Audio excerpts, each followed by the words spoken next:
تو صرف بیوی کی اماں، نانی، دادی، دادا تو ویسے ہی مرد ہے، جو نانی، دادی، پوتی، نواسی، بیٹی، یہ سب آپ کے لیے محرم ہے.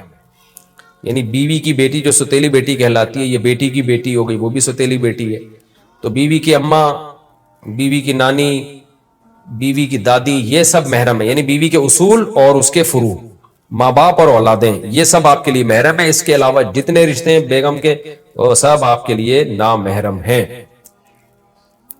اگلا سوال بھی ایسا ہی ہے بھائی، محرم اور نامحرم رشتے کا اصول بتا دیں. کیا چاچی نامحرم میں سے ہے؟ محرم اور نامحرم کے درمیان فرق کرنے کا کوئی اصول ہو تو بتا دیجئے. ام حبیبہ کراچی سے کہہ رہے اگر اصول ہو تو بتا دیں. ظاہر ہے اصول ہی نہ ہوتا تو پتہ کیسے چلتا کہ کون محرم کون نامحرم. دیکھیں اصول یہ ہے کہ زندگی بھر جس سے آپ کا نکاح کبھی بھی نہیں ہو سکتا وہ آپ کے لیے محرم ہے، اور جس سے کبھی بھی کسی بھی ٹائم پہ نکاح آپ کے لیے جائز ہو سکتا ہے وہ آپ کے لیے نامحرم ہے. مثال کے طور پر مرد کے لیے اپنی سالی، مرد اپنی بیوی کی بہن سے نکاح نہیں کر سکتا جب تک بیوی زندہ ہے. بیوی کا انا للہ ہو گیا یا طلاق ہو گئی تو اس کی بہن سے اب یہ نکاح کر سکتا ہے. تو اس سے پتا چلا کہ بیوی کی بہن سے جو نکاح حرام ہے وہ وقتی طور پہ حرام ہے، ہمیشہ کے لیے حرام نہیں ہے. تو اس لیے بیوی کی بہن ہمیشہ کے لیے نامحرم ہے. آپ کا کسی خاتون سے نکاح ہوا، لوگ کیا کرتے ہیں جی میری وائف ہے تو اس کی بہن تو چونکہ اس سے میرا نکاح نہیں ہو سکتا لہذا وہ تو میری بہن بن گئی. ایسا بالکل بھی نہیں ہے. آپ کی جو وائف ہے اس کی بہن آپ کی نامحرم ہے، اس کو آپ سے پردہ کرنا پڑے گا اور آپ اس سے زیادہ فری نہیں ہو سکتے. زیادہ کا مطلب تھوڑا سا بھی فری نہیں ہو سکتے. تو اسی طرح اپنی جو چچی ہے یا ممانی ہے، ماموں کے مرنے کے بعد ممانی سے نکاح ہو سکتا ہے، یا ماموں اگر ممانی کو طلاق دے دے تو بھی نکاح ہو سکتا ہے. اسی طرح چچی ہے، یعنی آپ کے چچا کی جو وائف ہے، چچا کے مرنے کے بعد چاچی سے نکاح ہو سکتا ہے. لہذا چچی بھی نامحرم ہے، ممانی بھی نامحرم ہے. تو چچی پر لازم ہے کہ اپنے دیور کے بیٹے سے پردہ کرے. اسی طرح ممانی پر لازم ہے کہ اپنے شوہر کے بھانجے سے پردہ کرے. تو یہ نامحرم رشتے ہیں. ہاں اگر چچی عمر میں زیادہ ہے یا ممانی عمر میں زیادہ ہے تو پھر چہرے کے پردے کی گنجائش ہے کہ چہرے کا پردہ نہ کرے وہ. لیکن نارملی عام جوان چچی ہے یا جوان ممانی ہے تو اس پر تو بہرحال چہرہ چھپانا بھی ضروری ہے. تو یہ محرم اور نامحرم رشتوں کی ڈیٹیل ہو گئی. حدیث میں آتا ہے یحرم من الرضاعۃ ما یحرم من النسب، نسب سے جو رشتے حرام ہوتے ہیں دودھ پلانے سے بھی وہ رشتے حرام ہو جاتے ہیں، یعنی وہ بھی وہ محرم بن جاتے ہیں. تو اگر آپ کی جیسے سگی خالہ ہے نا وہ آپ کی محرم ہے، تو اسی طرح رضائی خالہ بھی محرم ہے. کیا مطلب؟ آپ نے کسی خاتون کا دودھ پیا تو وہ خاتون آپ کی اماں بن گئی، اس کی بہن آپ کی خالہ بن گئی اور اس کی اماں آپ کی نانی بن گئی. اسی طرح یعنی آپ نے دودھ پیا کسی خاتون کا تو اس خاتون کے شوہر آپ کے ابا بن گئے اور شوہر کی بہن آپ کی رضائی پھپھی بن گئی، تو اس سے بھی پردہ نہیں ہے. تو یہ ڈیٹیل تھی محرم اور نامحرم کی. فہد صاحب نے کراچی سے پوچھا ہے کہ مفتی صاحب آج 14 اگست کی رات ہے، 2022 14 اگست، تو نوجوان لڑکے لڑکیاں مس گیدرنگ کرتے ہیں، میوزک چلتا ہے، ڈانس کرتے ہیں. یہ تو ان کا سوال ہے لیکن میں اپنی طرف سے بھی ایڈ کر دیتا ہوں. اس میں فائرنگ ہوتی ہے اور خوب ہلہ گلہ ہوتا ہے. تو آج بھی 12 بجے یہی کچھ ہوگا ہمارے ہاں. ادھر سخی حسن کی چورنگی پوری بلاک ہو جاتی ہے، پولیس والے آتے ہیں ڈنڈے مار رہے ہوتے ہیں پبلک کو. تو یہ سب کیا ہے؟ دیکھیں 14 اگست ہمارے لیے خوشی کا دن ہے اس طور پر کہ ہمارا ملک آزاد ہوا تھا. تو اگر کوئی اس کو یعنی اس کو سیلیبریٹ کرتا ہے، اس کو خوشی مناتا ہے، یعنی آٹومیٹیکلی ایک چیز ہے تو اس میں کوئی حرج نہیں ہے. اچھا اس پہ لوگ 12 ربیع الاول کو بھی قیاس کرتے ہیں کہ جب 14 اگست کو خوشی منانا جائز ہے تو 12 ربیع الاول کو کیوں جائز نہیں ہے. دیکھیں نبی صلی اللہ علیہ وسلم کی پیدائش کے دن خوشی منانا یہ اس کا تعلق مذہب سے ہے، مذہب سے براہ راست ہے. تو مذہب میں اپنی طرف سے ایڈیشن کی اجازت نہیں ہے جب تک شارع علیہ السلام کی طرف سے اس کی پرمیشن نہ ہو. تو ہمارے نبی صلی اللہ علیہ وسلم نے 12 ربیع الاول نہیں منایا، نہ صحابہ نے، نہ تابعین نے، تو ہمیں اجازت نہیں ہے.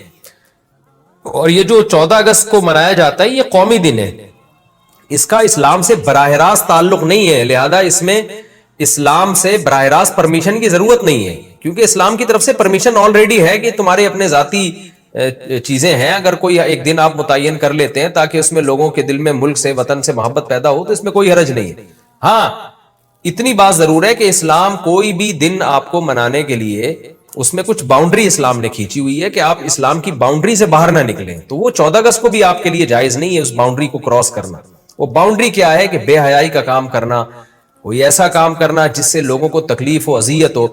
اب آپ دیکھیں روڈ جب بلاک ہوتے ہیں، ایمبولینس میں مریض جا رہے ہوتے ہیں، ان کے ساتھ مسائل ہوتے ہیں، موتیں واقع ہو جاتی ہیں، کراچی کے حالات پہلے ہی ایک تباہ کن ہے، اوپر سے آپ روڈ بلاک کرنا شروع کر دیں، پھر لڑکے لڑکیاں، جوان لڑکے لڑکیوں کو اپنی ٹھڑک پوری کرنے کا بھی موقع مل جاتا ہے، گھروں سے نکلتی ہیں، اماں والدین روکتے نہیں ہیں، چمک چھلو بنی ہوئی گھر سے جا رہی ہوتی ہیں کہ جی آج 14 اگست ہے، اور لڑکوں سے ڈیٹیں لگ رہی ہوتی ہیں اس بہانے، اور مس گیدرنگ ہوتی ہے، اکٹھے ناچ رہے ہوتے ہیں۔ بےہودگی ہے۔ پاکستان اسلام کے نام پہ بنا تھا، اور اس میں جو جانیں دی گئی ہیں، خون بہایا گیا ہے، وہ اسلام کے دفاع کے لیے کہ ایک اسلام کا قلعہ ہوگا۔ آپ اس طرح سے ایک دن منا رہے ہیں جس میں اسلام کی دھجیاں اڑائی جا رہی ہیں، تو یہ پاکستان سے محبت کی علامت نہیں ہے، یہ اس کا مطلب آپ اپنی ایک ٹھڑک پوری کر رہے ہیں۔ تو ہم آپ کو 14 اگست منانے سے منع نہیں کرتے، ایک آزادی کا دن ہے، اگر آپ اس کو مناتے ہیں اور اس سے ملک کی محبت پیدا ہوتی ہے تو اچھی بات ہے یہ، کیونکہ بہرحال ایک ہمارا ملک ہے، اس کا دفاع کرنا ہماری ذمہ داری ہے، اسلام کا ایک قلعہ ہے۔ پاکستان ختم ہو گیا تو بہت سارے اسلامی ملکوں کا فیوچر داؤ پہ لگ جائے گا۔ تو لیکن حدود کے اندر رہ کے آپ اس کو منائیں۔ بہت دفعہ ایسا ہوتا ہے فائرنگ سے لوگ مر جاتے ہیں، ایسے بہت سے واقعات سامنے آئے ہیں۔ تو کوئی بھی اللیگل کام نہ کریں، غیر قانونی کام نہ کریں، اور غیر قانونی چاہے ملکی لحاظ سے ہو چاہے اسلام کے لحاظ سے ہو۔ مجھے یاد ہے ایک دفعہ 14 اگست پہ زلزلہ آیا تھا رات 12 بجے، ٹھیک 12 بجے زلزلہ آیا تھا، چند سال پہلے کی بات ہے۔ اطلاع ملی تھی کہ ہاکس بے کی طرف اور سی وی یو کی طرف لڑکے لڑکیاں شراب پی رہے ہیں، اور جیسے ہی 14 اگست یعنی 12 بجے ہیں تو لڑکے لڑکیوں نے شراب کباب اور ناچ گانے شروع کیے۔ ٹھیک 12 بجے ایسے کراچی کی زمین یوں ہلی تھی۔ تو شاید اللہ کا عذاب ہو، یہ اللہ نے تنبیہ کی ہو کہ کچھ عقل کے ناخن لو۔ دیکھیں ہم غیر مسلموں پر اپنے آپ کو قیاس نہیں کر سکتے۔ لوگ کہتے ہیں غیر مسلم تو شرابیں پیتے ہیں، نائٹ کلب میں ناچتے ہیں، زنا کرتے ہیں، انہیں کچھ بھی نہیں ہوتا، انہیں کچھ بھی نہیں ہوگا، ان کے لیے اللہ نے آخرت میں سزا رکھی ہے۔ ہم مسلم ہیں، ایک مسلم کنٹری ہے، ہم اگر حدود کو کراس کریں گے تو بہت کچھ ہو سکتا ہے۔ رسول اللہ صلی اللہ علیہ وسلم نے فرمایا میری امت میں جو آخر میں لوگ آئیں گے قرب قیامت میں، ان میں ناچ گانے موسیقی کے آلات عام ہو جائیں گے اور شرابیں پی جائیں گی، تو فیکون فیہم خسف و مسخ او کما قال صلی اللہ علیہ وسلم، فرمایا اللہ شکلیں بھی مسخ کرے گا، لوگوں کی شکلیں تبدیل کر دے گا، بگاڑ دے گا اللہ لوگوں کی شکلیں، اور زمین میں دھسنے کے واقعات بھی ہوں گے۔ تو یہ نبی نے اپنی امت کے بارے میں فرمایا، غیر مسلموں کے بارے میں نہیں فرمایا، وہ تو مانتے ہی نہیں اسلام کو۔ تو مسلمان جب یہ حرکتیں کرتا ہے تو اس میں اس کو اللہ کے عذاب سے ڈرنا چاہیے۔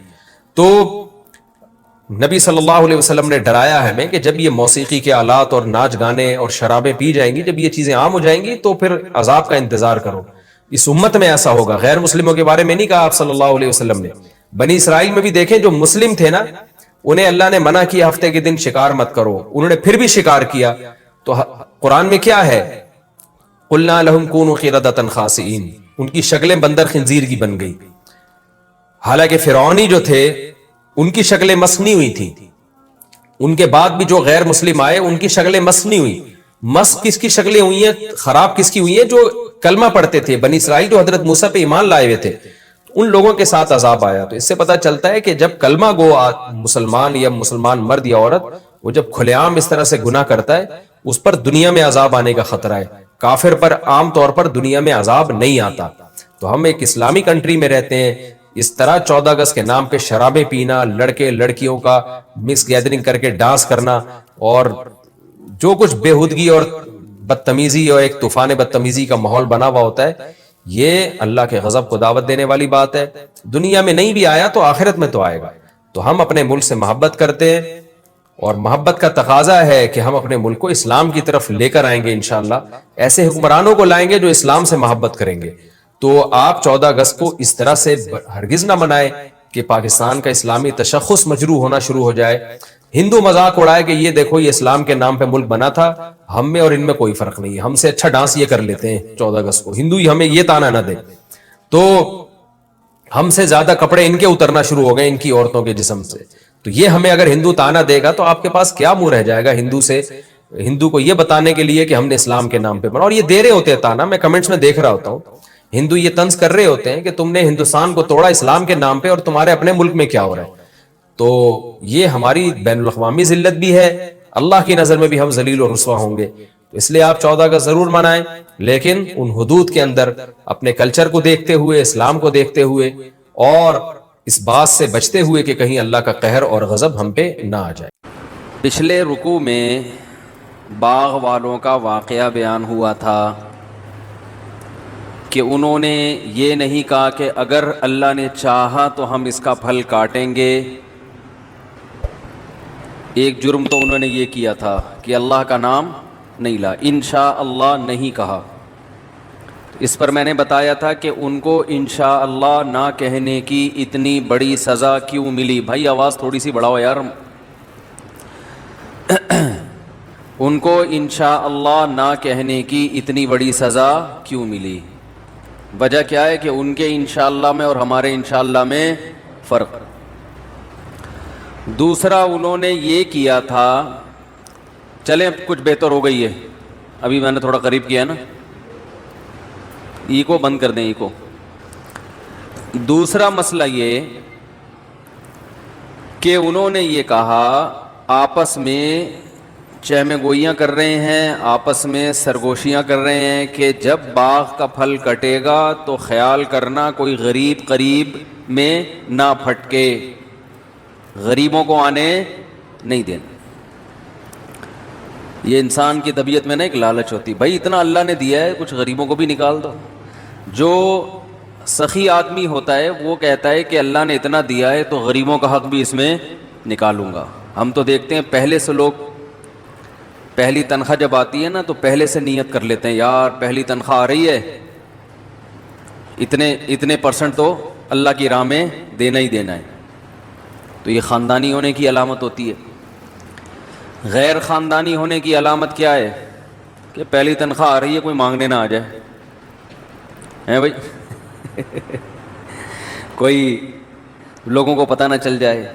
وہ میں بتا چکا ہوں, لوگوں سے چھپانا بھی اس زمانے میں کسی حد تک ضروری ہے, کیونکہ وہ پھر جو مستحق نہیں بھی ہوتے نا وہ بھی آ جاتے ہیں. میرا تو ایک تجربہ ہے کہ کسی غریب کو پیسے دے دو نا, زیادہ دے دو تو وہ پھر کمبل ہو جاتا ہے. وہ ابھی 2-4 دن پہلے کی بات ہے, ایک ماسی آئی بیچاری ایک بچے کے ساتھ, غریب ماسی, اس کے بچے پہ مجھے بڑا ترس آ رہا تھا. تو ماسی نے کہا کہ بہت دکھڑے سنائے اپنے, مجھے بڑا ترس آیا اس کے اوپر. میں نے وہ 500 مانگ رہی تھی, میں نے 5,000 روپے دے دیے. بہت خوش ہو گئی. اسے میں نے کہا اب دوبارہ نہیں آنا, کیونکہ مجھے تجربہ ہے نا کہ ایک دفعہ تعاون کرو نا تو اب پھر وہ ان کو لت پڑتی ہے. پھر یا تو کہیں قریب میں ہوتی تو میں گھر جا کے دیکھ لیتا, وہ تھی بھی کہیں بہت دور سے آئی تھی, اور ظاہر ہے ہر ایک کی تحقیق کرنا بھی بڑا مشکل کام ہے, آسان نہیں ہے. تو میں نے کہا دوبارہ نہیں آنا. اگلے دن 2 بچوں کو لے کے آ گئی. یہ پرسوں کی بات ہے, آج ہی 2 بچوں کو لے کے آ گئی. وہ بیٹھی ہوئی ہے گھر سے, ایک تو کورونا پھیلا ہوا ہے ٹھیک, کورونا پہ بیان نہیں کروں گا, بے فکر رہیں. تو 2 بچوں کو لے کے آ کے بیٹھ گئی. اب وہ بار بار پیسے مانگ رہی ہے. میں نے کہا ابھی تو دیے تھے 5,000, وہ 3,000 فلانے کو دے دیے, 2,000 فلانے کو دے دیے, وہ ڈمکانے کو دے دیے. تو اب وہ کہانیاں قومی ترانے شروع. خیر پھر گھر والوں نے دیے اس کو پیسے, مجھے نہیں پتا تھا گھر والوں نے دے دیے ہیں. پھر بیٹھی ہوئی ہے. اب میں گیا ہوں تو میرے پاؤں پکڑ رہی ہے. آدمی کو ہوتا ہے یار پاؤں کیوں پکڑ رہے ہو بھائی, عجیب سی فیلنگ ہوتی ہے نا, کیوں ہمیں اتنا کیوں, اور اپنے آپ کو اتنا گرا کیوں رہے ہو. تو وہی ہے, پھر پتہ چلا گھر والوں نے بھی دے دیے ہیں اس کو. مجھے نہیں بتایا اس نے گھر والوں نے دے دیے ہیں, مجھے یہی کہ. تو مسئلہ یہ ہے کہ اس کا بھی ایک تجربہ شیئر کرنے کا فائدہ یہ ہوتا ہے نا کہ دیں اور کوئی درست طریقے سے.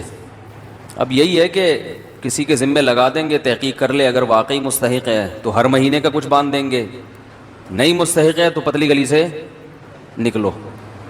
لیکن میں ایک تجربہ بتا رہا ہوں کہ ہر ایک کو اپنی یعنی ہر ایک کے ساتھ تعاون کرنے سے پہلے سوچا کریں یہ تعاون افورڈ کر سکتے ہیں کہ نہیں کر سکتے, ٹھیک ہے نا. تو اس کی وجہ کنجوسی نہیں ہے, کنجوسی نہیں ہونی چاہیے, بلکہ یہ کہ مستحقین جو ہے نا ان تک پہنچے. بعض لوگ اپنا گیٹ اپ ایسا بنا لیتے ہیں, بچے بھی پتہ نہیں اپنے ہیں کہ کہیں سے اڑوس پڑوس سے کمیشن پہ ادھار لے لیے کہ ان بچوں کو دکھا کے جتنا چندہ ملے گا 20% آپ کا 80% ہمارا. اس طرح ہو سکتا ہے, یہ بھی ممکن ہے کہ ایسا نہ ہو, واقعی مستحق ہو. بہرحال ہم اپنے ٹاپک کی طرف آتے ہیں. تو اللہ تعالیٰ نے اس باغ والوں کو دو جرم تھے ان کے اندر, ایک اللہ پہ نظر نہیں کی, دوسری کنجوسی کہ اللہ یدخلنہ اليوم علیکم مسکین, آج کوئی غریب ہمارے قریب نہیں پھٹکنا چاہیے. نظر رکھو, ایک بندے کو کھڑا کر دیا ہوگا, دیکھنا کوئی غریب نظر آ رہا ہے نا, اس کو دائیں بائیں کر دینا. تو یہ طبیعت کا بخل ہے, اللہ کو یہ پسند نہیں ہے. اللہ کو کھلانے والے پسند ہیں, کھلاؤ. کبھی کبھار نا کچھ بڑا اماؤنٹ صدقہ کر دیا کرو. کئی بار بیان کر چکا ہوں, نصیحت کی بات 100 دفعہ بھی ہو جائے تو میرا خیال ہے بری نہیں ہے. یہ چیز مارکیٹ میں شارٹ چل رہی ہے آج کل, کنجوسی ہمارے معاشرے میں پھیل رہی ہے. یمحق اللہ الربا ویربی الصدقات, کیا عجیب آیت ہے. دیکھو سود کسے کہتے ہیں, جتنا پیسہ ہوگا اس سے مزید پیسہ بنتا ہے نا انسان کے پاس. 1 لاکھ اگر آپ کے پاس ہے تو آپ سود پہ قرضہ دے کے 1,02,000 بنا لو گے اس کو. 2 لاکھ ہیں تو 2 سے 2,04,000, ایسے ہی اس کو ضرب دیتے چلے جائیں. تو اس سے کیا لگتا ہے کہ پیسہ پیسے کو کھینچ رہا ہے, ایسا ہی ہے نا. زکوٰۃ کیا ہے, بالکل سود کی الٹ ہے. 100 روپے میں 2.5 روپے, ایسا ہی ہے نا. یعنی جو سود کے ریٹ آج کل کیا چل رہے ہیں بینکوں میں, 2% یا 2.5% نا, یہی چل رہا ہے نا ریٹ. کیا ہو گیا بھائی, 7% ہے. اچھا سود کا ریٹ زیادہ, تو سود زیادہ کما رہا ہے انسان, یعنی 1 لاکھ پہ 7,000, 1 لاکھ پہ 7,000 ریٹ ہے. تو 7% آپ 1 لاکھ پہ کما رہے ہو, یعنی 100 روپے پہ 7 روپے. زکوٰۃ بھی جتنے زیادہ اماؤنٹ ہوگا زکوٰۃ اتنی زیادہ نکلے گی. 100 روپے پہ 2.5 روپے, 200 پہ 5 روپے, 1 لاکھ پہ 2,500, 2 لاکھ پہ 5,000. تو اس سے مالدار کہے گا کہ یار سود بڑھتا ہے اور زکوٰۃ پیسے کو گھٹاتی ہے. جتنا پیسہ ہوگا زکوٰۃ اتنی زیادہ زکوٰۃ ہے. زکوٰۃ بھی ایک صدقے کی ایک قسم ہے نا. تو دیکھنے میں لگتا ہے کہ صدقے سے پیسہ کم ہوتا ہے, سود سے بڑھتا ہے. اللہ نے قرآن میں اس کی بالکل نفی کر دی. یمحق اللہ الربا, فرمایا اللہ سود کو مٹاتا ہے. اب مٹانے کا لفظ اللہ نے جو استعمال کیا اس میں کیا حکمت ہے, اس پہ کھوپڑی استعمال کریں گے تو انشاءاللہ سمجھ میں آئے گی یہ بات بھی. یمحق اللہ الربا, سود کو اللہ کیا کرتا ہے, جیسے ربڑ سے ہم کوئی چیز لکھتے ہیں تو یوں یوں کر کے مٹاتے ہیں نا, تو ایسے اللہ سود کو کیا کرتا ہے, مٹاتا ہے. شاید اس میں یہ حکمت ہو کہ سود بظاہر تو بڑھتا ہوا نظر آتا ہے, مگر اللہ باقاعدہ ارادہ کر کے ایسے اسباب پیدا کرتے ہیں کہ بڑے ہوئے پروفٹ کو گھٹا دیتے ہیں. جیسے ہم کوئی چیز لکھتے ہیں نا, ایک چیز لکھے ہی نہیں, لکھ کے مٹانا تھوڑا مشکل کام ہے نا, تکلف کرنا پڑتا ہے.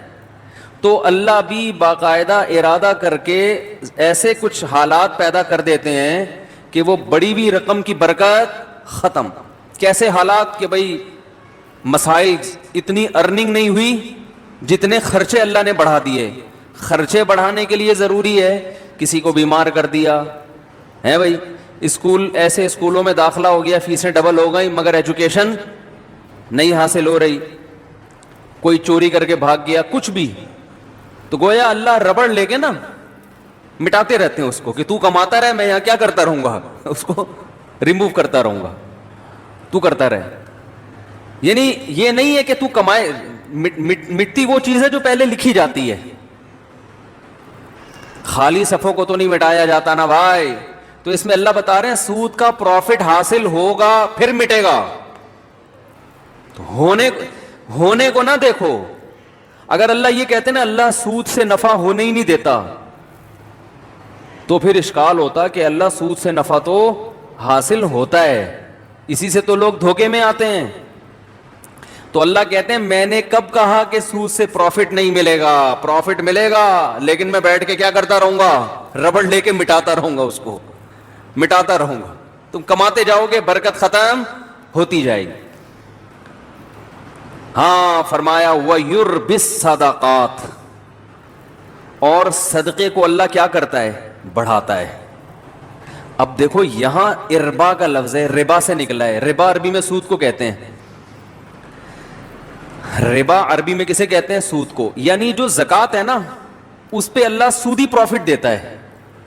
سود میں اصول یہ ہوتا ہے کہ جتنی لیٹ پیمنٹ ہوگی سود اتنا ہی بڑھتا چلا جائے گا.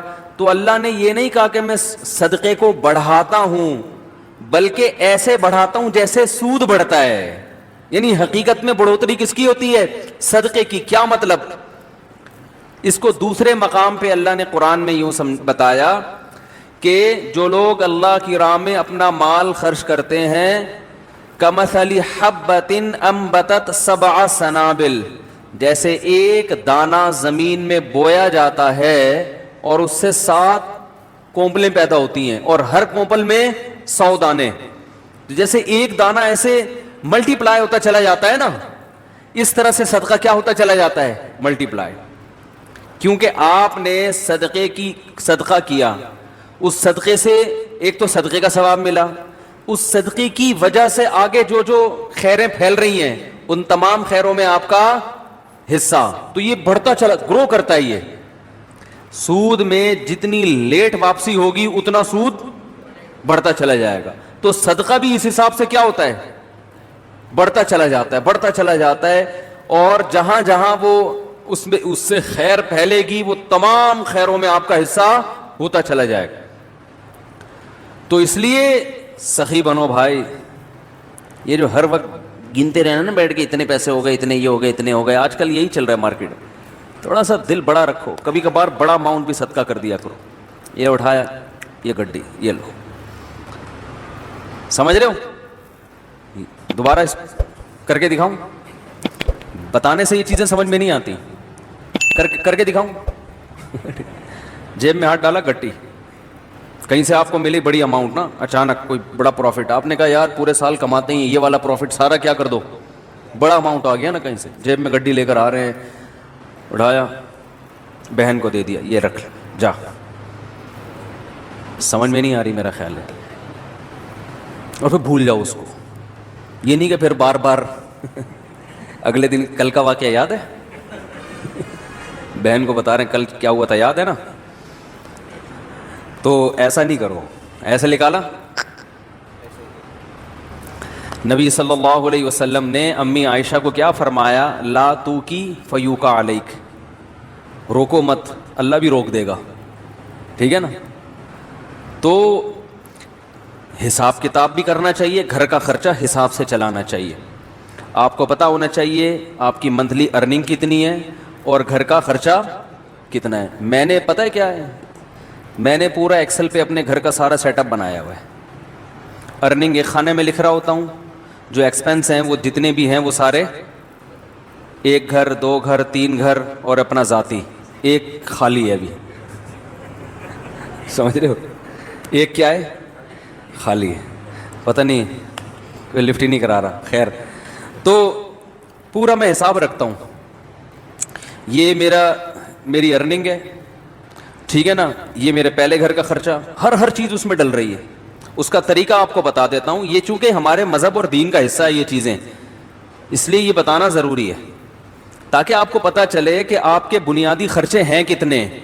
پھر آپ اس حساب سے صدقہ بھی کر سکتے ہو, کیونکہ حدیث میں یہ بھی آتا ہے کہ اتنا نہ کرو کہ کل دوسرے سے مانگنا پڑ جائے. آج گڈی نکال کے دے دی, ٹھیک ہے نا, اگلے دن گھر میں آٹے کے پیسے نہیں ہیں, پھر وہ گڈی اس سے مانگ رہے ہیں یار اس میں سے آدھی مجھے دے دو بھائی. صحیح ہے. لکھنے کا فائدہ کیا ہوتا ہے خوب سمجھیں. حکیم الامہ مولانا اشرف علی تھانوی رحمہ اللہ نے تو یہاں تک لکھا ہے, خواتین کو ترغیب دی ہے کہ جب بھی گھر میں کھانا بناؤ لکھو اتنے افراد کے لیے اتنے چاول, آج 4 مگے ڈالے ہیں, 10 آدمیوں نے کھایا ہے یا 5 آدمیوں نے کھایا ہے, اس کا مطلب 2 آدمیوں کے لیے کتنے ہیں, 2 مگے, تاکہ کھانا ضائع نہ ہو اور شوہر کی پتلون ڈھیلی نہ ہو, ورنہ وہ کھلا وہ تو بن رہا ہے پھر شام کو پھک رہا ہے اور وہ میاں صاحب بیچارے کما کے آدھے ہو گئے. سگھڑ خواتین انہی کو تو کہتے ہیں جو ونس اپون اے ٹائم ہوا کرتی تھی, کہ وہ پورا گھر کیسے لے کے چلتی ہیں. اصل میں ہوتا یہ ہے کہ جب لوگ سخاوت پہ بیان سنتے ہیں تو کہتے ہیں حساب و کتاب نہیں کرنا چاہیے, بس کھلاؤ پلاؤ جو آ رہا ہے یہ بس, یہ سخاوت نہیں ہے. اور کچھ ایسے کنجوس ہوتے ہیں کہ وہ سارا دن کیلکولیشن میں ہی لگے رہتے ہیں بھائی, تو حالانکہ بنتے 4 روپے تھے ٹھیک ہے نا. تو وہ میں اس میں ایک اصولی بات بتاتا ہوں کیسے چلنا چاہیے. اب بات تو چل پڑی ہے, یہ بھی سورہ قلم ہی کا حصہ ہے نا, اللہ نے سخاوت کو بیان کیا. تو حکیم الامہ نے کیا لکھا ہے, خواتین کو چاہیے گھر میں ایک ایک چیز کا حساب لکھیں. جو کھانا پکاتی ہیں وہ تو یہی حساب لکھیں گی نا بھائی, جیسے بریانی بنانی ہے بھائی اتنے چاول میں اتنے کلو گوشت ڈلتا ہے, اس دن اتنا ڈالا تھا تو چاول کیا بنے تھے مزیدار, اب ایسا نہ اس سے زیادہ ڈال دیں یا اس سے کم. تو ہر چیز میں لکھنے کا حساب, ہر وقت اپنے پاس ایک ڈائری. اب تو موبائلوں میں بھی لوگ لکھنا شروع کر دیتے ہیں. دیکھو میرے موبائل میں نے ایک ڈائری بنائی ہوئی ہے, ابھی آپ کو دکھاتا ہوں میں کیا لکھا ہوا ہے اس میں. نے یہ نوٹ, ابراہیم کو 100 روپے دیے. میرا چھوٹا بیٹا ابراہیم ہے نا, سائیکل خراب ہو گئی تھی, میں نے اس کو 100 روپے پکڑا دیے سائیکل ٹھیک کرنے کے لیے, اس میں ڈال دیے میں نے. کیوں ڈالیں, خوب 100 روپے کی ویلیو الحمدللہ میری نظر میں نہیں ہے. وجہ اس کی ہے مجھے حساب دے, وہ وجہ اس کی کیا ہے, حساب کیوں مانگوں گا میں. ابھی سے عادت پڑے پیسے واپس کرنے کی. نہیں آ رہی بات بھائی, 100 روپے کا کیا مسئلہ ہے, 4000 کی سائیکل دلا سکتا ہوں میں اس کو ٹھیک ہے نا. تو 100 روپے کا حساب رکھنا کیوں ضروری ہے. ممکن ہے کوئی دیکھے تو بولے یار مفتی صاحب کتنے کنجوس ہیں, بچوں سے 100 روپے کا حساب بھی انہوں نے رکھا ہوا ہے. یہ کیوں رکھا ہے کہ میں یہ دیکھوں گا کہ اس کو میں نے 100 روپے دیے, یہ جو پیسے بچے واپس کرنا بھولتا ہے یا نہیں بھولتا. اگر بھولتا ہے تو میں پکڑوں گا. کیا آپ کو جب میں نے پیسے دیے تھے تو آپ نے واپس کیوں نہیں, ابھی سے نہیں پکڑا تو کل یہ لاکھوں روپے بھی دینا بھول جائے گا. نہیں آ رہی بات. کل یہ بحریہ ٹاؤن میں ممکن ہے پلاٹ خریدے 1 کروڑ کا کسی بندے سے. ممکن تو بھائی بہت کچھ ہو سکتا ہے نا, وزیر اعظم بھی بن سکتا ہے. اور پھر جب وزیر اعظم بنا اور لوگوں نے کہا آپ نے تو کہا تھا غربت کا خاتمہ کریں گے, کہیں گے او سوری میں کیا ہوا بھول گیا تھا غربت کا خاتمہ کرنا. آپ نے کہا تھا کراچی میں گندگی کا ڈھیر ہٹوائیں گے آپ, اس لیے آپ کراچی والوں نے آپ کو ووٹ دیا. ارے یار میرے ذہن سے نکل گیا ٹھیک ہے, نہیں آ رہی بات. تو اس کا تعلق صرف بچے کی کس سے ہے, تربیت سے. ہمارے ذمے تربیت کی کوشش ہے, نہ بنے تو اللہ کی مرضی. سمجھ رہے ہو. تو بچوں کو نا پیسے دے کے بگاڑنا نہیں چاہیے, ان میں عادت خراب ہوتی ہے. پیسے دینے تو وہ دیں, جیب خرچی ان کی باندھیں تاکہ وہ اپنی مرضی سے کھائیں, تو وہ جیب خرچی کا سیٹ اپ الگ ہے, وہ ہم ہر جمعے کو بچوں میں جیب خرچی بانٹتے ہیں. لیکن معاملات میں ان کو 2 نمبری کی اجازت نہیں. میں نے لکھا ہوا ابراہیم کو 100 روپے دیے. اب میں یہ نوٹ کروں گا کہ یہ 100 روپے کا مجھے حساب دیتا ہے یا بھول جاتا ہے. ابھی لکھنے کی کیا ضرورت ہے, دماغ میں کیوں نہیں رکھا بھائی. دماغ کو مفید کاموں کے لیے رکھو, 100 50 روپے کے لیے دماغ کو فالتو میں مت کھپاؤ بھائی. یہ چیز اگر یہاں نہ ہوتی, دماغ میں ہوتی, تو دماغ اور کسی کام کا ہوتا. یہ بیان کرتا میں یہاں بیٹھ کے, ہر وقت دماغ میں یہی یاد رکھنا ہے, اس کو 100 روپے دیے, اس کو 50 روپے دیے, اس کو 1 لاکھ روپے دیے, اس کو یہ دماغ میں. دماغ سے چیز اٹھا کے کہاں لے کے جاؤ, ڈائری میں. حضرت حکیم الامہ مولانا اشرف علی تھانوی رحمہ اللہ تعالی, یہ مجدد تھے اپنے دور کے, ایسے خاندانی آدمی تھے. یہ ذکر کرتے ہوئے جا رہے تھے. ان کا معمول تھا فجر کے بعد ذکر کرنے کا, تو چہل قدمی بھی کرتے تھے تاکہ واکنگ ہو جائے فجر کے بعد, اور ذکر بھی. تو ایک دم رکے, جیب سے ڈائری نکالی, قلم سے, قلم ان کے یہاں رہتا تھا ہر وقت کان پہ, فوراً کچھ لکھا اور ڈائری جیب میں. کسی نے پوچھا حضرت آپ ذکر کر رہے تھے یہ ابھی بعد میں لکھ لیتے یہ؟ انہوں نے کہا نہیں، میرا دماغ اللہ کی طرف ہے، ذہن میں خیال آیا، اگر میں ڈائری پہ نقل نہ کرتا نا تو وہ خیال مجھے محفوظ رکھنے کے لیے بار بار دماغ کہاں جاتا؟ اسی خیال کی طرف، تو وہ مجھے ذکر سے بھی غافل کرتا۔ وہ چیز دماغ سے کہاں آ گئی؟ ڈائری میں، اب جیب میں، اب دوبارہ ذکر توجہ کے ساتھ۔ اب یہ ڈائری کی ٹینشن ہو گئی ہے، اب یہ اپنی ٹینشن کیا ہو گیا بھائی؟ ایسی خاندانی چیزیں ہیں یار، یہ تو زندگی میں کامیابی کے اصول ہیں اللہ کے بندو۔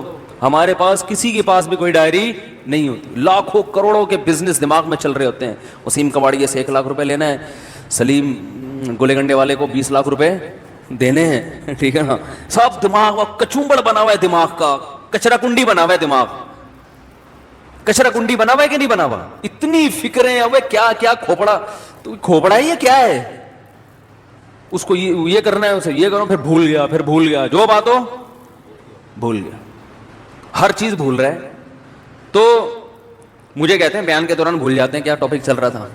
تو آپ جو چیزیں بھول رہے ہیں نا وہ زیادہ خطرناک ہے۔ آگے کیا لکھا ہوا ہے؟ پھل، وہ اس کی قیمت لکھی ہوئی ہے۔ اب یہ نہیں کہ پوری ڈیٹیل کے ساتھ ایک ایک چیز، ایسا نہیں، اشارے، یہ اشارے اس لیے کہ رات کو 24 گھنٹے میں ایک ٹائم جو ہے نا یہ سب چیزیں ایکسل میں چلی جائیں گی۔ کہاں چلی جائیں گی؟ سب جو یاداشتیں ہیں، جب سے 100 روپے تو نہیں جائیں گے، یہ تو ایک یاداشت ہے نا کہ اس نے حساب دیا کہ یہ ادھر ہی رہے گا، باقی جتنے خرچے آج ہوئے وہ سارے کہاں چلے جائیں گے؟ وہ آفس کا جو سافٹ ویئر آتا ہے نا خرچوں کا، 1 گھر 2 3 4 جو بھی ہیں، اللہ توفیق دے، تو وہ سب اس میں ڈال دیے۔ اس سے کیا ہوتا ہے بھائی؟ بدگمانی سے انسان بچتا ہے۔ علماء کہتے ہیں کہ بدگمانی کا موقع فراہم، بولو بھائی مت کرو۔ کیسے؟ ہم جب حضرت کے پاس گئے نا، حضرت مفتی رشید احمد صاحب کے پاس، تو حضرت فرمایا کرتے تھے رات کو جو پیسے ہیں نا آپ کے، وہ لاکر میں رکھیں، کسی طالب علم کو بٹوا نکال کے اپنے سرہانے پہ رکھنے کی اجازت نہیں ہے۔ کیوں؟ اگر چوری ہو گیا یا گم گیا، شبہ ہوگا ساتھ والے پر، شیطان کو موقع مل جائے گا اپنے ساتھی کے خلاف بدگمان کرنے کا۔ حالانکہ عین ممکن ہے ساتھ والے نے چوری نہ کیا ہو، باہر سے کوئی چور آیا ہو، کوئی بندہ آیا ہو لے کے چلا گیا ہو، لیکن یہ وضاحتیں کون کرتا پھرے گا بعد میں؟ فوراً دماغ میں کیا آئے گا؟ اس نے کیا ہے۔ یہ بھی ممکن ہے اس نے کیا بھی ہو۔ تو فرمایا کرتے تھے کہ بدگمانی کے مواقع سے بچنا ضروری۔ تو لکھنے کا فائدہ یہ ہوتا ہے کہ ایک تو بدگمانی سے انسان بچتا ہے۔ سمجھ رہے ہو؟ آپ کی بیگم نے کوئی سوٹ خریدا 5000 روپے کا، ہمارا تو، میرا اپنا حساب ایسا ہے، میں دماغ میں کچھ رکھتا ہی نہیں ہوں، مجھے تو پتہ ہی نہیں ہوتا کہ ابھی خریدا تھا تو کل خریدا تھا کہ نہیں خریدا تھا، ساری چیزیں کہاں جا رہی ہیں؟ لیپ ٹاپ۔ تو اب اگر کبھی اختلاف ہوگا تو کل لیا تھا پرسوں لیا تھا تو لیپ ٹاپ سے پوچھ کے بتاتا ہوں میں، ٹھیک ہے نا؟ کس سے پوچھ کے بتاتا ہوں؟ لیپ ٹاپ بتائے گا کہ پچھلی عید پہ کتنا خرچہ ہوا تھا، اس عید پہ ایک چیز تمیز سے لے آئے نا ہر چیز، بھائی عید پہ اتنے۔ اب میری، لوگ کہتے ہیں نا اتنے گھر کیسے چلا رہے ہو؟ جیسے کمپنی چلتی ہے نا، ہم ایسے چلا رہے ہیں۔ کمپنی کا ایک نظام ہوتا ہے نا، سسٹم ہوتا ہے۔ مجھے عید پہ شاپنگ میرے لیے سب سے آسان ہے، آپ لوگ کے لیے ایک گھر کے لیے مشکل ہوگی، کیونکہ مجھے پتا ہے پچھلی دفعہ عید پہ کتنے خرچ ہوئے تھے، وہ حساب نکالو، اس دفعہ تھوڑا گڑ زیادہ ملا کے پیسے بانٹ دو، ختم، چلو بھائی ہماری وجہ سے، ٹھیک ہے نا؟ وہ رمضان سے یعنی شعبان میں ہی سارا حساب کلیئر، پیسے دے دیتا ہوں میں کہ بھائی اب جس نے جو خریدنا ہے خرید لے، ہر ایک کے فی بندہ اتنے پیسے ہیں، عید کے گریوی جو ملے گی نا عید پہ وہ فی کس اتنی ہے، تو پھل کے حساب سے ہر چیز ایسے تمیز سے چل رہی ہے۔ تو اب ہوتا کیا ہے، لکھنے کا فائدہ کیا ہوگا؟ ادھر آپ نے اپنی ارننگ لکھی، ادھر ڈیلی بیسس پہ آپ نے اپنے خرچے ڈال دیے۔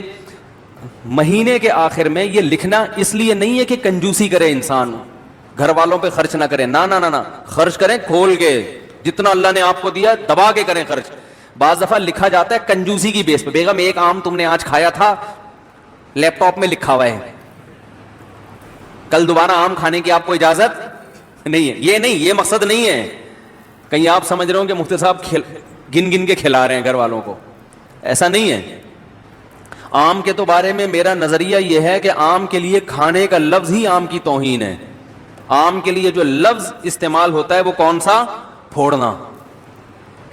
میں تو کہتا ہوں بھائی آم جب کھانے ہو تو کھلانا ہے تو پھر ہم کھائے گا ہی نہیں, پھوڑنے کی اجازت ہو تو ہم کھائیں گے, تو ایک آدھ آم سے مزہ نہیں آتا. خیر اللہ نے اگر دیا ہو تو انسان کرے, نہیں دیا تو صبر کرے انسان. تو اس کا فائدہ کیا ہوگا؟ جب آپ یہ ہر چیز لکھیں گے تو آپ کو پورے مہینے اندازہ ہوگا. ایک فائدہ یہ ہوگا کہ آپ کے خرچے آپ کی ارننگ سے کم ہیں یا زیادہ. اگر بیلنس, وہ اس میں خود بخود بیلنس آ رہا ہوتا ہے نا, اب اتنا بیلنس رہ گیا, اتنا رہ گیا, اتنا رہ گیا, اتنا رہ گیا, تو ممکن ہے 31 تاریخ کو آپ کا بیلنس مائنس میں جا رہا ہو, -50,000. اس کا مطلب آپ سے بڑا بیوقوف دنیا میں کوئی ہے ہی نہیں, کیونکہ دنیا میں جس آدمی کی کمائی کم اور خرچہ زیادہ, اس کا مطلب وہ اپنے آپ کو بھیک مانگنے کے لیے تیار کر رہا ہے, باتیں چوتھی شادی کی کر رہا ہے, صحیح ہے نا. لیکن حالات ایسے ہیں کہ بقیہ بھی یا تو بھاگ جائیں گی یا یہ کشکول لے کے بھیک مانگے گا. یہی مطلب ہے کہ نہیں ہے؟ تو پہلا فائدہ آپ کو یہ ہوگا کہ قرآن نے جو ہمیں حکم دیا ہے کہ اعتدال سے خرچ کرو, وَلَا تَبْسُطْهَا كُلَّ الْبَسْطِ, نہ اتنی کنجوسی کرو اور نہ اتنی سخاوت کرو کہ کل لوگوں سے بھیک مانگنی پڑے. تو یہ جو میانہ روی قرآن کا حکم ہے, اس حکم پر عمل کرنا اس وقت تک ممکن ہی نہیں ہے جب تک آپ کو یہ نہ پتا ہو کہ میری ارننگ زیادہ ہے یا میرے خرچے زیادہ ہیں. اگر آپ نے دیکھا کہ آپ کے خرچے زیادہ ہو رہے ہیں تو پھر اس میں کیا کرو, بے ڈھنگے طریقے سے خرچے کم نہیں کرو. پھر آپ نے یہ دیکھنا ہے کہ ان میں کون سے خرچے ایسے ہیں جن میں کمی صحت کے لیے نقصان دہ. ترجیحات کیا ہے؟ سب سے پہلے صحت ہے نا. ارے کیا ہو گیا؟ تو اب آپ نے کیا کیا, فروٹ کا خرچہ کم کرنا شروع کر دیا. نا نا نا نا نا بھائی, بچوں کے کھلونے نکال دو یہاں سے. خرچوں میں کھلونے آ رہے ہیں نا, سائیکل کیا کر دو بھئی, 4,000 کی سائیکل نہیں بنتی, آئندہ یہ نہیں ہوگا, ٹھیک ہے نا, نکالو اس کو, ٹھیک ہے. بہت سارے خرچے. میں نے جب یہ لکھنا شروع کیا تو مجھے اندازہ ہوا کہ بھائی ہوٹلنگ پہ ٹھیک ٹھاک خرچ ہو رہا ہے, تو وہ میں نے مینج کیا. ہوٹلنگ نہیں نکلنے لونڈے لپاڑوں کے ساتھ, ہمارے بھی ہم دوست ہیں, وہ نکل گئے وہاں جا کے کھا رہے ہیں ادھر جو شنواری پہ, کبھی بکرے کے وہ چانپے پھوڑ رہے ہیں, کبھی دیکھا بھائی وہ ٹھیک ٹھاک آ رہا ہے. چانپے وہاں پہ جو ہے نا, یہ ٹھیک ٹھاک خرچہ تو میرا کہاں نکل رہا ہے. تو اگر آپ کے خرچے زیادہ ہوں تو آپ نے سب سے پہلے کس پہ کنٹرول کرنا ہے؟ ہوٹلنگ. بھائی یہ کم کرو. سمجھ میں نہیں آ رہی تو میں گھر چلا جاتا ہوں بھائی. اس کو کیا کرنا ہے؟ کم کرنا ہے. یہ نکالو, چائے گٹکا نکالو, سگریٹ نکالو. بہت سارے خرچے ایسے ہوں گے جو آپ کو اندازہ ہوگا کہ فالتو کے ہیں مگر ان پہ خرچ بہت زیادہ ہو رہا ہے.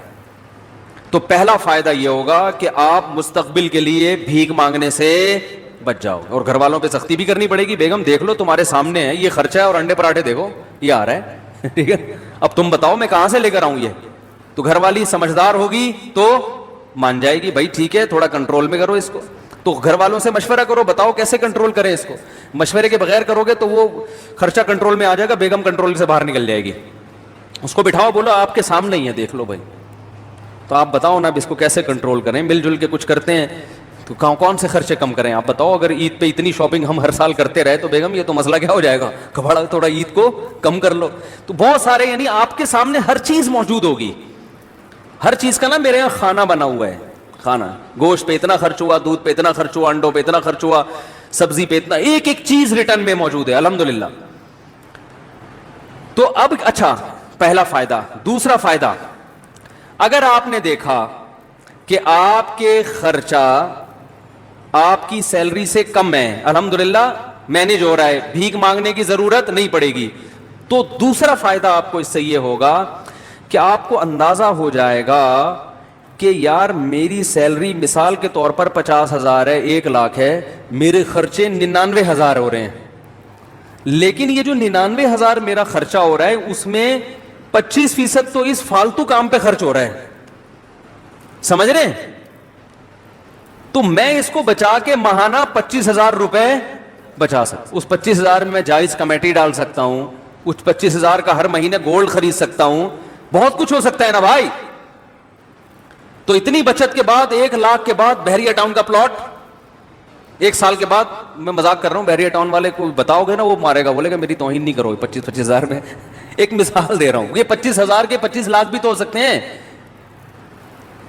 کچھ بھی ہو سکتا ہے. یعنی آپ نے ادھر سے چیک کیا, مجھے تو بڑا فائدہ ہوا تھا کہ میں نے جب چیک کرنا شروع کیا مجھے اندازہ ہوا بھائی یہ پیسے بلا وجہ کے اتنا بڑا اماؤنٹ خرچ ہو رہا ہے, ہوٹلوں کی چائے پر اور فلاں پر, اور اتنا اس پہ ہو رہا ہے کہ یہ بچ کے بہت اچھی جگہوں پہ بولو بھائی خرچ ہو سکتا. تو آپ جب خود کریں گے تو بہت سی راہیں آپ کے سامنے کھلیں گی. تیسرا فائدہ یہ ہوگا کہ آپ کو یہ پتا چل جائے گا کہ بھئی یہاں سے مینج کرنے کے بعد میری جو سیلری ہے نا اس میں سے میرا بچتا اتنا ہے, تو میرے گھر کے مہینے کے اتنے خرچے تو بہرحال ہیں ہی, اس سے زیادہ کیا ہے گریوی. اب صدقات و خیرات میں آپ کو کیا ہو جائے گی آسانی. اس میں ایک کام اور کرو, ہم میں چونکہ توکل کم ہے تو آپ اتنا اماؤنٹ جمع کرو گولڈ کی شکل میں کہ آج آپ کی تنخواہ اگر چھوٹ جاتی ہے, آپ کو جاب سے نکال دیا جاتا ہے, تو گولڈ کی شکل میں آپ کے پاس 1 سال کا راشن بولو بھائی ہونا چاہیے. مثلا آپ نے وہاں کیلکولیشن کی, آپ نے اندازہ لگایا کہ میرا ماہانہ خرچہ 1 لاکھ ہے. ایک مثال دے رہا ہوں, ایک نارمل ایک فیملی والے 1-2 بچوں کے ساتھ 1 لاکھ بہت اچھے طریقے سے ہو جاتا ہے. اندازہ لگا لیا جی میرا ماہانہ خرچہ کتنا ہے 1 لاکھ. تو آپ نے ایک ہدف بنایا کہ یار میں نے 12 لاکھ روپے جمع کرنے ہیں. اتنا جمع کرنا نا کہ آج اگر جاب چھوٹ جاتی ہے تو کسی کے سامنے ہاتھ نہ پھیلانا پڑے. آج اللہ نہ کرے کوئی آفت آ گئی, ارے کوئی بڑا خرچہ آ گیا, کوئی خدا نخواستہ خطرناک بیماری آ گئی, تو کچھ پیچھے اماؤنٹ ہونا چاہیے نا. تو وہ کتنا اماؤنٹ ہونا چاہیے؟ اگر آپ ضرورتوں کو دیکھو گے تو وہ زرداری کے پاس جتنا اماؤنٹ ہے پھر وہ بھی کم ہے, کیونکہ ہو تو کچھ بھی سکتا ہے. اور بالکل ہی زیرو پہ رہو گے تو یہ بھی غلط ہے, یار اتنا بھی نہیں, کچھ تو انسان کے پاس بینک میں ہونا چاہیے. تو ہم نے علماء سے سنا ہے کہ 1 سال کی جیب خرچی پیچھے ہونی چاہیے اس زمانے میں, خاص طور پہ جب توکل کی کیا ہے کمی. اور اگر آپ میں توکل ہوگا تو آپ کے بیوی بچوں میں توکل ہو یہ ضروری نہیں ہے. آپ نے تو کہا کچھ بھی نہیں, اللہ کھلائے گا, بیگم کہ جب بھوک لگے گی نا تو ممکن ہے آپ توکل کرو, بیگم توکل نہ کرے. پھر وہ جب چترال لگائے گی تو پھر آپ ہمیں فون کریں گے, یار یہ آپ نے توکل پہ بیان کیا تھا. تو بھائی آپ کو سمجھ میں آیا, اس کو سمجھ میں آیا ہی نہیں. وہی کتے والی مثال ذہن میں رکھ لیں, وہ کتا بھونک رہا تھا تو کسی نے کہا بھونکنے والے کتے کاٹتے نہیں. اس نے کہا پتہ نہیں یہ مثال میں نے تو سنی ہے, کتے نے بھی سنی ہے کہ نہیں سنی ہے کہ بھونکنے والے کتے کاٹتے نہیں. کتے کو پتہ نہیں, یہ پتہ ہے کہ نہیں پتہ ہے. تو اب سمجھیں بات کو, آپ کے پاس جو اماؤنٹ بچے گا اس میں آپ کو اندازہ ہو جائے گا آپ کتنا صدقات و خیرات کر سکتے ہو. ٹھیک ہے نا. اچھا, آپ نے 1 سال کا جس کی 1 لاکھ روپے ماہانہ خرچہ ہے نا وہ 12 لاکھ جمع کر لے, اور 12 لاکھ کیش کی شکل میں نہیں, گولڈ کی شکل میں, کیونکہ وہ کیش تو ایسے دڑام سے گرتا ہے, وہ تو ڈی ویلیو ہو رہا ہے نا. گولڈ لے کے رکھ لے, لاکر میں ڈال دے اب کہ بھائی یہ بس رکھ دیا میں نے. اس سے دماغ کیا ہو جائے گا بے فکر. کبھی شیطان ڈرائے کہ ابے یہ ہو گیا تو کیا ہوگا, یہ ہو گیا, بولے ہیں بھائی لاکر میں 12 لاکھ کا گولڈ پڑا ہوا ہے, اور وہ گولڈ کی ویلیو بھی کیا ہو رہی ہے, بڑھ رہی ہے. یا پلاٹ بھی لے سکتے ہیں, لیکن پلاٹ میں پھر 10 ٹینشنیں ہیں. اس میں یہ خطرہ ہوتا ہے, پلاٹ ویسے 12 لاکھ کا آتا بھی نہیں ہے, لیکن ایک خطرہ بھی ہوتا ہے نا کہ پتہ نہیں وہ اور ڈی ویلیو نہ ہو جائے. گولڈ ایک ایسی چیز ہے کہ ماہرین یہ کہتے ہیں یہ بہت بڑھتا نہیں ہے تو گرتا بھی نہیں ہے. سمجھ رہے ہیں, ایسا نہیں ہوتا کہ 1 لاکھ کا گولڈ 50,000 پہ آ جائے, ایسا آج تک ایسا ہوا نہیں ہے. تو ہوا بھی ہے تو 2 دن کے بعد پھر اوپر چڑھ جائے گا وہ. تو اب کیا کرنا ہے آپ نے, آپ سمجھیں. اچھا, جب یہ 12 لاکھ کا گولڈ آپ جمع کر رہے تھے, یہ میں ایک اس آدمی کی بات کر رہا ہوں جس کا خرچہ 1 لاکھ ہے, جس کا 4 لاکھ ہے پھر وہ 12 لاکھ نہیں, وہ پھر اسی حساب سے. یہ ہر آدمی کے لیے الگ الگ ہے.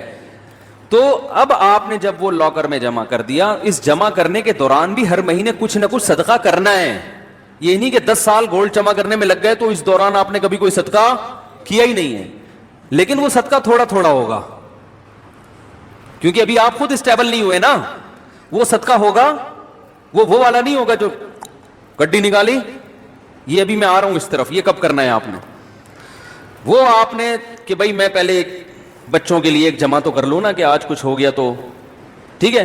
اب آپ نے کیا کرنا ہے کہ جیسے ہی آپ جو ہے نا تھوڑا تھوڑا ہر مہینے کرتے رہیں, جب یہ بھی آپ کے پاس 1 سال کا گولڈ جمع ہو گیا اب آپ کو اندازہ ہو گیا بھائی میرا ماہانہ خرچہ اتنا ہے، ارننگ اتنی ہے، اب جو ارننگ سے زائد ہے وہ مجھے کلی اختیار ہے، جو مرضی کروں میں اس میں. کبھی وہ جتنی بچت ہے کبھی بچوں کو گھما کے لے آؤ، اس میں مری کی سیر کرا کے لے آؤ، کبھی کیا کیا سارا اٹھا کے کسی غریب کو دے دیا.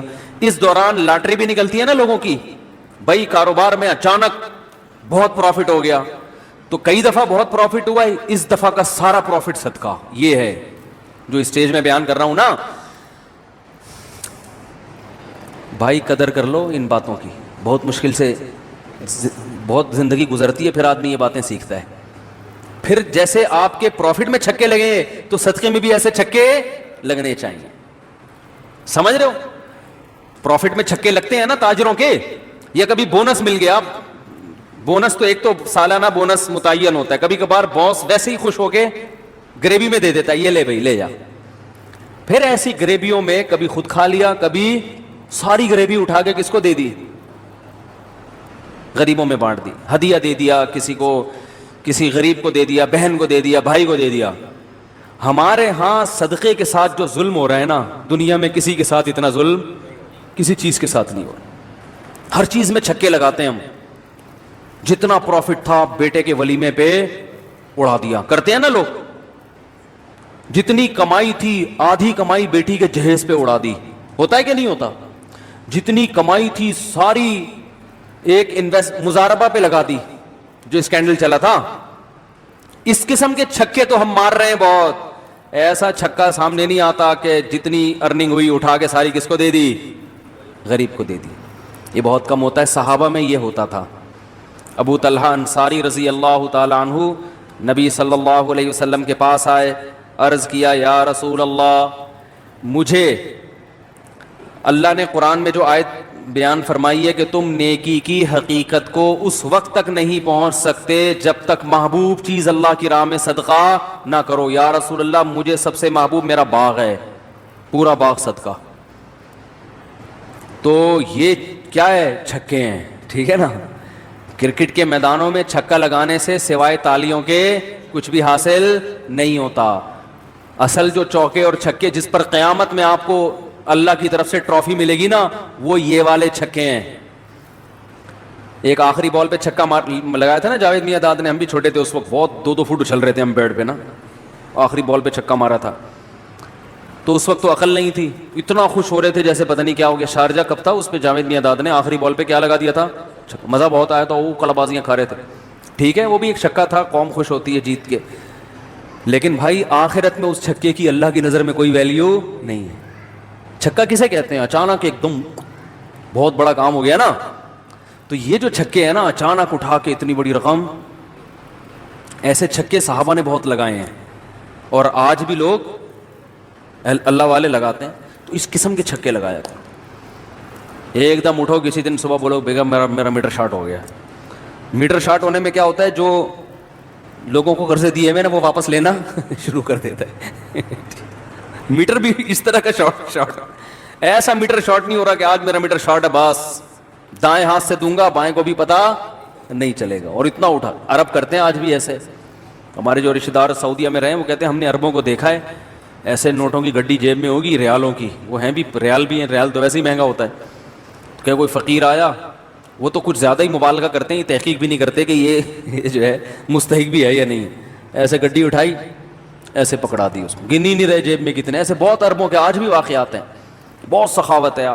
تو آپ ان لوگوں کو بھول جائیں گے عربوں کی سخاوت. اگر پتہ نہیں یہ جو کہتے ہیں نا لوگ، وہ مائکروسافٹ کا وہ کون ہے، اس نے اتنے بل گیٹس، اس نے یہ اسپتال بنا دیا، یہ جتنا پیسہ عربوں کے پاس ہے اس حساب سے جو ان میں سخاوت ہے اس کا آج بھی کوئی مقابلہ نہیں کر سکتا. اور ان کے سارے سخی ہائی لائٹ نہیں ہوتے، چھپا کے بہت کرتے ہیں. وہ جتنا دکھا کے کرتے ہیں اس سے زیادہ چھپا کے کرتے ہیں. جو عرب کے اصل کلچر میں رہا ہے نا، جو اصل عربوں میں، وہ عربوں کی تعریف کرتا ہے. جو اصل عربوں میں، ایک تو یہ جو نظر آتے ہیں نا یہ بہت سے ان میں اصل ہیں بھی نہیں. یتیم ہونا، کوئی یتیم ہو جائے اس کو کھلا کھلا کے بگاڑ دیتے ہیں. یتیم ہو جائے نا کوئی اس کلچر میں تو ہر آدمی چاہتا ہے میں اس پہ اتنا خرچ کرتے ہیں، شو روم سے نئی نئی گاڑیاں خرید کے اس کو دے دیتے ہیں، وہ بگڑ جاتا ہے. ایسی سخاوت ہے. ہمارے یہاں یتیم بیچارہ کیسے دھکے کھاتا ہے. ہمارے ہاں سب سے بڑا سخی وہ ہے، گاڑی جا رہی ہے وائپر پہ کسی نے صاف کر دیا تو 5 روپے اس کو پکڑا دیا, یہ سمجھا جاتا ہے. باقی الحمدللہ ہمارے یہاں بھی بڑے بڑے سخی موجود ہیں, اور غیروں سے بہرحال پھر بھی ہم بہت اچھے ہیں. ابھی یہ کرونا وائرس میں جب یہ راشن کی تقسیم کا عمل آیا نا, تو ہمیں اندازہ ہوا کہ بھائی لوگوں میں اللہ نے بڑا جذبہ رکھا ہے بھائی, ہماری قوم میں بھی, اور بہت خرچ کرنے کا جذبہ. خیر اب میں جلدی سے اپنی بات کو آگے لے کے چلتا ہوں. تو یہ سمجھ میں آ گیا کہ اپنے ہر خرچہ کیا کرنا ہے, ڈائری لے کے لکھنا ہے اور شام کو اس کو لیپ ٹاپ میں ڈال دینا ہے. اس سے 3 فائدے ہوں گے. بچت کتنی ہے آپ کی, سخاوت کتنی افورڈ کر سکتے ہیں, کتنی افورڈ نہیں کر سکتے, اور ضرورت کتنی ہے آپ کو. اس کے بعد پھر دماغ فریش کہ یار میری ضرورتیں اللہ کیا کر رہا ہے, پوری کر رہا ہے, بس اتنی میری ضرورت ہے. آگے جتنا آ رہا ہے وہ غریبی ہے, تو غریبی تو کبھی کھا لیتا ہے کبھی کھلا دیتا ہے انسان. اس طرح سے ہنسی خوشی زندگی آپ کی انشاءاللہ گزرے گی. پھر بھی ہنسی خوشی زندگی نہیں گزر رہی تو وہ پھر لیپ ٹاپ کا فالٹ نہیں ہے, وہ آپ کا ادھر کا فالٹ. جب مینٹل فالٹ ہوتا ہے نا, پھر وہ انسان کو وہ حکیم صاحب جو کیڑوں والی دوا نہیں کھلایا کرتے تھے ہر ایک کو, پھر اس دوا کی ضرورت ہے. تو پھر بھی پھندے کے خیالات آ رہے ہیں, لٹکنے کے خیالات آ رہے ہیں, تو اس کا مطلب. اور یاد رکھو بہت سے ایسے لوگ ہوں گے جن کا 1 لاکھ نہیں ہوگا, 1 کروڑ روپے ہوگا. بہت سے ایسے بھی ہیں جن کا ماہانہ خرچہ 5,000 روپے ہوگا. تو ہر طرح کے لوگ ہیں نا دنیا میں, تو 5,000 والے بھی ہیں, 10,000 والے بھی ہیں. تو ہر آدمی حساب ضرور لکھے, اسے پتا ہو کہ میں مائنس میں جا رہا ہوں, پلس میں جا رہا ہوں, مائنس میں جا رہا ہوں, تو اس کو کم کیسے کرنا ہے. تو یہ باغ والوں کا اللہ نے واقعہ بیان کیا. وہ تو پلس میں جا رہے تھے نا, پورا باغ کٹے گا, تو پلس میں جا کے بھی کہہ رہے ہیں غریب قریب میں نہیں آنا چاہیے. اللہ نے کہا ایسی ان کا سارا باغ الٹ دیا اللہ تعالیٰ نے, سب تباہ و برباد کر دیا. تو آگے اللہ نے فرمایا ان للمتقین عند ربہم جنات النعیم. فرمایا یہ باغ کا واقعہ ہے نا, اللہ فرماتے ہیں جو لوگ تقوی اختیار کرتے ہیں ان کے لیے ان کے رب کے پاس عیش و عشرت کے باغات ہیں. جس کے پاس ابھی باغ نہیں ہے نا وہ پریشان نہ ہو. دنیا کا باغ اللہ بسا اوقات دیتے ہیں, وہ آزمائش ہوتا ہے. تو جن لوگوں کے پاس باغ نہیں ہے, ان کے پاس خوبصورت باغات اور یہ نہریں اور یہ سب کچھ نہیں ہے ان کے پاس, اللہ فرماتے ہیں وہ ٹینشن نہ لیں. اگر تقوی اختیار کرو گے تو اللہ تمہیں کیا دے گا, بہترین باغات دے گا. نہیں کرو گے جو باغات ہیں وہ بھی تم سے چھین لے گا. موت کی شکل میں بھی تو چھن جاتا ہے نا باغ, دنیا میں نہیں چھنا تو کب چھنے گا بھائی, مر گئے تو سب ختم.